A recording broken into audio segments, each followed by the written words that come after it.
Hello दोस्तों, आप लोग कैसे हैं? आज हम उत्तल दर्पण को पूर्ण रूप से कवर करने का प्रयास करेंगे। जो हम सबसे पहले इसको हम देखेंगे और अगला पेज पर हम अपने से बताएंगे व्हाइट बोर्ड लेकर के कि किस तरह से उत्तल दर्पण में हम लोग प्रकाश किरण को गुजारेंगे। जिस तरह ये हमारा हो गया उत्तल दर्पण हम बना रहे हैं। क्या है मेरा उत्तल दर्पण, और ये हमारा है गया प्रधान अक्ष। क्या है? प्रधान अक्ष हमारा हो गया ये प्रधान अक्ष। और यहाँ ये जो है दर्पण है, कौन सा दर्पण है?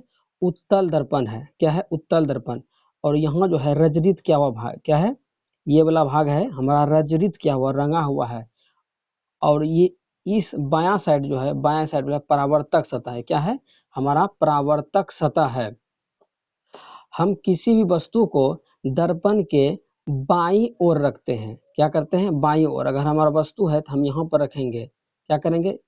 यहाँ पर हमारा क्या हो जाता है? पोल हो जाता है, ध्रुव। क्या हो जाता है? ध्रुव। और यहाँ पर हो जाता है एफ मतलब फोकस, और आगे हो जाता है वक्रता केंद्र। अब देखो पी और एफ के बीच की दूरी को क्या कहते हैं? फोकस दूरी। और पी और सी के बीच की दूरी को वक्रता त्रिज्या कहते हैं। ये हमारा वक्रता केंद्र हो गया, ये फोकस हो गया, और यहाँ पर ध्रुव हो गया। ये हमारा क्या है? एम एन क्या है? मेरा दर्पण है। कौन सा दर्पण है? तो उत्तल दर्पण है। उत्तल दर्पण में हम किस तरह से गुजारेंगे, यहाँ पर ध्यान से देखिएगा। जैसे हम यहाँ पर वस्तु है, वस्तु पे पहले हम क्या करेंगे? एक किरण को हम पहले सबसे पहले हम लेकर चलेंगे केंद्र की ओर। क्या करेंगे? केंद्र की ओर लेकर चल गए।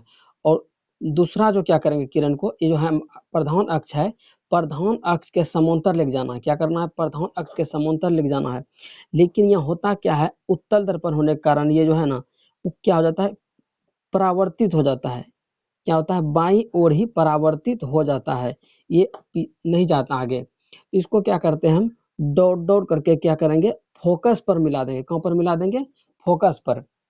और ये डॉट डॉट करके फोकस में मिलाएंगे ना, और ये जो किरण गया है सी से ले सी तक जो मिला गया है यहाँ से, और दूसरा जो इस तरह से जो मिला हुआ है एफ से, यहाँ पर जो मिला हुआ है, ये वाला जो है हमारा क्या हो जाता है?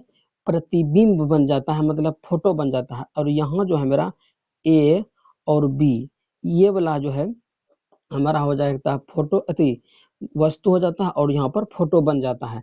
इस तरह से जो है हम लोग क्या करते हैं? बनाते हैं। आगे यहाँ पर देखिए, हमारा देखिए यहाँ पर क्या लिखा है? उत्तल दर्पण में प्रतिबिंब का बनना। उत्तल दर्पण में प्रतिबिंब किस तरह से बनता है? इसमें दो ही प्रकार का वस्तु बन जाता है, प्रतिबिंब बनता है। जब वस्तु को अनंत पर रखते हैं। कहाँ पर रखते हैं? वस्तु को अनंत पर रखा जाता है।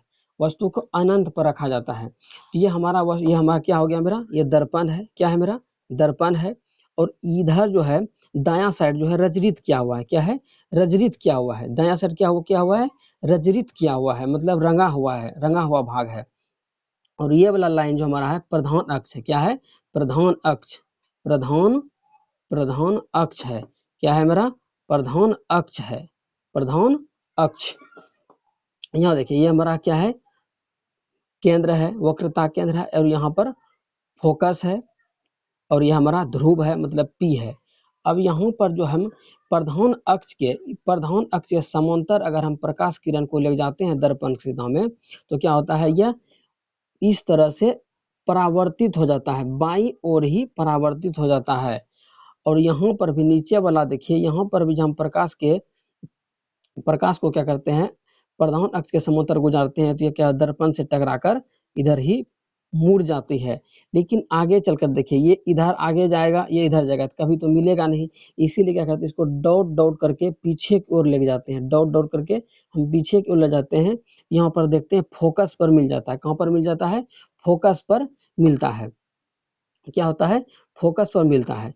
इस तरह से यहाँ पर फोकस पर मिलता है। और इसका प्रतिबिंब जो थोड़ा सा एक बिंदु आकार का बनता है, बहुत काफी छोटा बनता है। और यहाँ पर देखिए सीधा प्रतिबिंब बनता है। कैसा बनता है? सीधा प्रतिबिंब। अगर सीधा प्रतिबिंब बनता है तो हम लोग जानते हैं कि सीधा प्रतिबिंब होता है तो वह कैसा प्रतिबिंब बनता है? काल्पनिक हो जाता है। कैसा होता है? काल्पनिक। काल्पनिक का दूसरा नाम हो जाता है आभासी। और काफी छोटा। और कहाँ पर बनता है? फोकस बनता है। प्रश्न ऑब्जेक्टिव में पूछ दिया जाता है ऑब्जेक्टिव यही प्रश्न पूछता है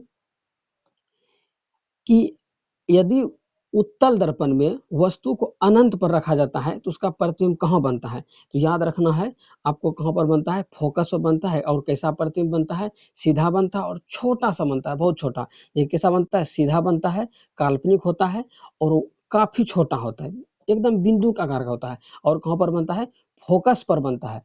ठीक है दोस्तों, हम आगे बढ़ते हैं। अब देखिए अगला, देखिए और दूसरा पर यह बात करता है, जब वस्तु को अनंत तथा ध्रुव के बीच रखा जाता है, अनंत तथा ध्रुव के बीच रखा जाता है।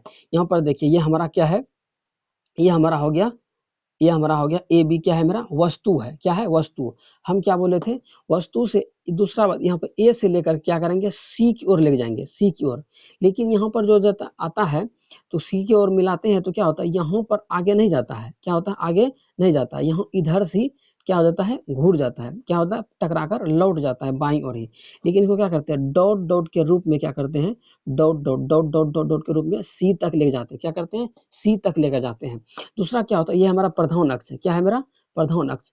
प्रधान अक्ष के समांतर जो हम गुजारते हैं, प्रधान अक्ष के समांतर जब गुजारते हैं तो ये भी क्या होता है किरण, बाईं ओर ही लौट जाते हैं। क्या हो जाता है, बाईं ओर ही लौट जाती है। इसको क्या करते हैं, पीछे की ओर, दर्पण के पीछे की ओर क्या करते हैं, डॉट डॉट करके एफ तक मिलाया जाता है। क्या करते हैं, एफ तक मिलाया जाता है। यहाँ पर देखिए ए डॉट डॉट और बी डॉट, ये जो है यहाँ पर जो कट रहा है, यहाँ पर जो कटा हुआ है, ये हमारा जो ए डॉट और बी डॉट जो है, ये हमारा हो जाता है प्रतिबिंब हो जाता है, मतलब फोटो हो जाता है। ये हमारा ए बी हमारा वस्तु हो गया, बिंब हो गया या वस्तु कह सकते हैं, और यहाँ पर प्रतिबिंब बोल सकते हैं। यहाँ में क्या फोटो बन गया यहाँ पर। तो कैसा फोटो बना, आप भी देखिए, यहाँ पर बना था वस्तु, पहले देखिए वस्तु क्या था, सीधा बन रहा है, अति वस्तु सीधा है, यहाँ पर भी प्रतिबिंब भी सीधा बन रहा है, ऊपर की ओर, यहाँ पर भी ऊपर की ओर है। यहाँ देखिए बहुत बड़ा था, यहाँ पर छोटा बना है, क्या बना है, छोटा बना है। सीधा बना है, क्या बना है, सीधा बना है। सीधा बना है तो कैसा बनेगा, काल्पनिक बना है। और वस्तु प्रतिबिंब कहाँ पर बना है, पी और एफ के बीच बना है, मतलब ध्रुव और फोकस बिंदु के बीच में प्रतिबिंब बना है। वस्तु को कहाँ पर रखा जाता है, अनंत पे रखा जाता है, अनंत और ध्रुव के बीच रखा जाता है। तो क्या हो जाता है, ध्रुव और फोकस के बीच बनता है, किसमें, अवतल तल पे, और छोटा बनता है, वस्तु से क्या होता है, छोटा बनता है। ठीक है, यहाँ तक ठीक है। आगे देखिए, आगे बढ़िए, हम आगे बढ़ने की कोशिश करते हैं। अगला देखिए, अब बात आता है उत्तल दर्पण का उपयोग कहाँ कहाँ होता है। तो उत्तल दर्पण का प्रयोग, साइड मिरर देखे हैं, गाड़ी के ड्राइवर के आगे में रहता है साइड मिरर, जिससे गाड़ी चालक जो है पीछे से आ रही गाड़ी को देखने में सहूलियत प्रदान करता है उसको। यहाँ पर देखें उत्तल दर्पण, यहाँ पर ये देखें उत्तल दर्पण क्या है, उत्तल दर्पण। उत्तल दर्पण में वस्तु का प्रतिबिंब हमेशा सीधा और छोटा बनता है।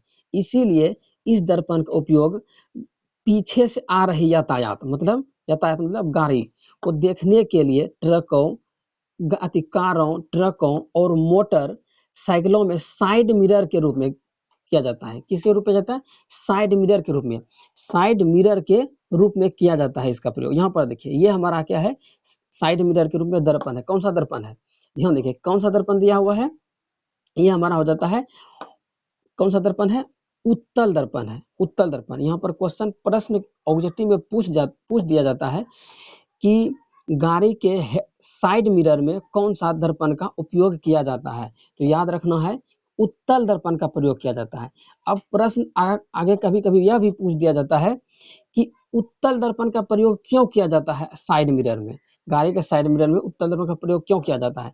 यहाँ देखिए ध्यान से लिखा है, उत्तल दर्पण का उपयोग साइड मिरर के रूप में क्यों हो जाए, उत्तल दर्पण का उपयोग क्या होता है, साइड मिरर के रूप में क्यों किया जाता है।